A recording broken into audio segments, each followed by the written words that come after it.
In our last video, we talked about how me reaching my childhood dream wasn't as exciting as I thought it to be, how maybe the passion for food or doing the passion as a job isn't as fun as I expected it to be. When you do your passion for a job, it loses some of its luster. I'm very happy that I have been able to open up a food truck and to be able to run a food truck where people enjoy the food. I've been getting a lot of great reviews on Google and in our internal surveys. So I was talking previously how I'm trying to figure out what I want to do with my life, and that I have a new main target that I want to reach, a new goal that would be more fulfilling to me. And let's talk about how close I might be to that goal. So my new goal is I basically just want to be able to have freedom of time to do whatever I want, spend time with my loved one, my fiance, future kids, family, and to be able to do whatever I like whenever I want, such as ski often and to just vacation whenever. So freedom of time is what I'm actually looking for, and to be able to, wean off the workforce and not really need to be able to work a traditional job and to live off of my investments and also, let's say, YouTube income, and also be able to utilize my food truck whenever I want on demand. So basically, what I'm explaining is I want financial freedom. I want to be able to have a nest egg of investments to be able to live off the growth and live off of the dividends and not be able to rely on a paycheck. So let's talk about how close I might be to that. So in the beginning, I was heavily saving, also in the retirement accounts and cash to be able to buy the food truck. Still had investments on the side, and now we're in 2026, and I'm increasing. I'm not where I used to be. I used to save around like 50% of my take-home pay. Since I'm living in a more expensive place and maybe a little bit of lifestyle creep, that number has dwindled down. Right now, for my company, we get a 9% match as far as the 401k. I only need to put in like 6% and then they'll give me 9%. So that's 15% automatically right there. And then my what I was doing maybe last month, I was investing automatically 13.5% of my take home and saving in cash 7.5% of my take home. Now I'm automatically investing in the market 19% of my take home, and I have it set up to be 1% of my take home for cash. So if I was doing what I was doing previously, let's say in the month of June, to reach, let's say, a conservative financial freedom where I can just really, really take the foot off the brake, I would reach that in about 15 years. Um, that's if the market grows or my portfolio grows by 8% per year. This month is a little bit different. More is going towards investment, a little less into cash. And if I continue this and I'm investing a little bit more aggressively and I'm seeking 11% return each year, I can reach that goal in 10 years. But I'm working my way towards potentially being in the 50% invested or even higher. If I were to be fully invested, there's a community out there that I've been watching that is fully invested. Like every single dollar they make is going into the market, and they use very low interest margin to be able to live off of their portfolio. They take out money to pay their bills that they did in credit cards, and then their paycheck replace that money and also the growth of their portfolio, and the dividends from their portfolio keeps their margin health in check, ideally at 100%. But depending on aggressive you can be, you can go down in your margin health by a little bit. I'm dabbling in this. I'm not fully invested. I'm still learning and see how this system works. So I'm only investing, let's say, 20% of my income, but I want to maybe get to 50% of my income towards the end of the year, and I'll still have cash to be able to pay off my bills. And then from there, if I see how the system works, if I'm able to maintain that high investment rates, maybe we'll go higher than 50%. But if I were to be fully invested with that same 11% interest rate, I will reach my financial freedom number or easy financial freedom number in 8 years. That's still with 11% growth. This is using an assumption of the investments that I have right now and then um, money added into it. So uh, that seems like a really great thing that I might want to chase down. I don't know about being fully invested, but definitely getting towards that 50%. And let's say in 8 years, my portfolio will be able to pay me more than my 9 to 5 job. That is something I'm really looking forward to.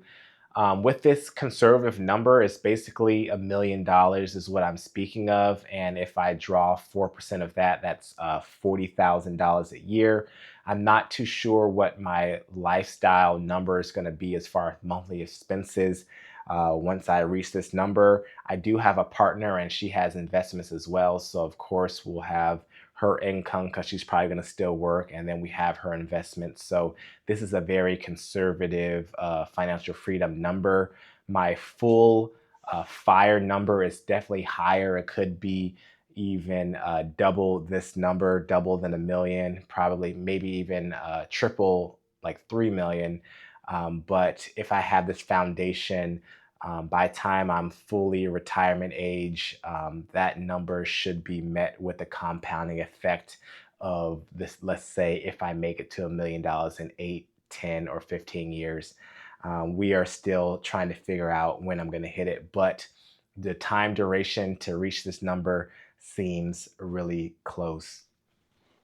So essentially, if I were to stop doing the food truck, if I were to stop doing the food truck, I can fly more and make more money. So let's say 50% of a higher number is more money going into the market. So this number could be increased. I could reach this number even faster. We are going to see. But let's say a kid comes, a wedding comes, that's definitely going to take capital out of the account. But if I'm learning how to use low interest margin properly, I could potentially use that to cover a wedding or a down payment, and then my income replenishes that each month as I make more money and the dividends as well. So this seems really attractive to me. I know that if I continue the food truck and continue with growth, I've seen the daily average sales go up and up. We do have higher highs as far as daily sales, and then higher lows as far as our lowest days, a little bit higher than before. And we're still maintaining a great review from people.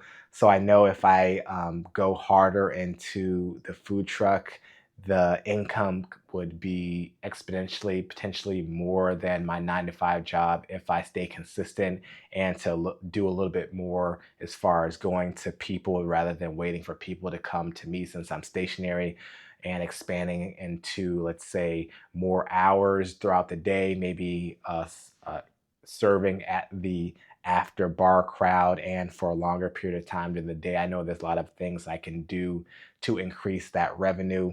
But like I said, cooking and doing this food as a job is very stressful, and I get annoyed sometimes. Whereas my 9 to 5 job is not as challenging, not as stressful, maybe a little bit more downtime to twiddle my fingers, that which isn't the best for the brain.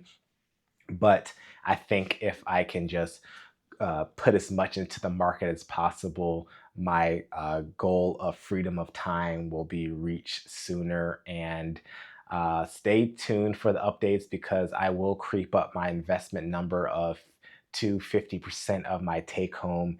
And we'll talk about whether I choose to do 100% of my paycheck later this year or early next year. Once again, I'm lucky to have a partner who makes good money as well, who saves and could afford to be fully invested.